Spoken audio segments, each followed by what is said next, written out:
ሰላም እንዴት ናችሁ? ይህ ከአካዳሚክ ሜንተር የሚተላለፍላችሁ ትምህርታዊ ነክ ቪዲዮ ነው።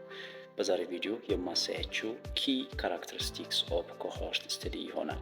የመጀመሪያው ኪ ካራክተሪስቲክስ you should have to select the participants which are free from the outcome or disease development። እንግዲህ ከአውትካም ፍሪ ወይም ከዲዚዝ ዴቨሎፕመንት ፍሪ የሆኑ ፓርቲሲፓንቶችን መምረጥ ይኖርባቸዋል። ሰከንድ ዋን ኢዝ you should have to assess the exposure status of participant። ለምሳሌ exposure status ስሞኪንግ ሊሆን ይችላል።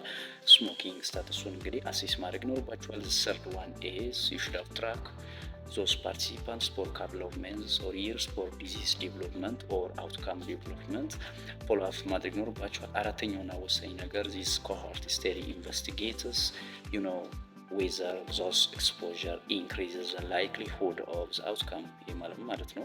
እንግዲህ ኤክስፖዠሩ ለምሳሌ ስሞኪንጉ እውነትም ዲዚዝ ዴቨሎፕመንት ለምሳሌ ክሮኒክ ካፒንግ እንዲመጣ አድርጓል ወይ እንግዲህ ከፖልማት በኋላ እንድታገኙና የኮዝ እና ኢፌክት ሪሌሽንሽፑን በደንብ እንድትረዱ ይሄኛው ችግር ለምሳሌ ክሮኒክ ካፒንግ ከስሞኪንግ የተነሳ ነው የመጣው የሚሉን ኮንፊርም እንድናደርግ እንግዲህ ይረዳናል ማለት ነው። አንድ ኤግዛምፕል ላንሳላችሁ። ለምሳሌ እናንተ የኮሆርት ስቴዲ ታይትሉ in order to check whether the smoking causes chronic coughing የሚሉ እንግዲህ ለማጥናት ቢፈለግ the first thing is you should have to select the participants which are free from chronic coughing። እንግዲህ chronic coughing ደግሞ የማያሰላቸው ሰዎችን እንግዲህ መምረጥ ይኖርባቸዋል። ዜን you should have to categorize those participants into two groups based on exposure status ስሞከርስ ኤንድ ናን ስሞከርስ። ዜን ሁለቱም ግሩፕ ፎሎ አፕ ማድረግ ነው ወይም ትራክ ማድረግ ነው።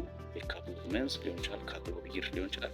ፎሎ አፕ ማድረግ ነው። ፋይናሊ የትኛውን ክሮኒክ ካፒንግ ዴቨሎፕ ያደረገው ስሞከር ግሩፕ ነው ናን ስሞከር ግሩፕ ነው የሚሉ እንግዲህ ኮንፊርም ካደረጋችሁ በኋላ you should have to compare the risks between two groups።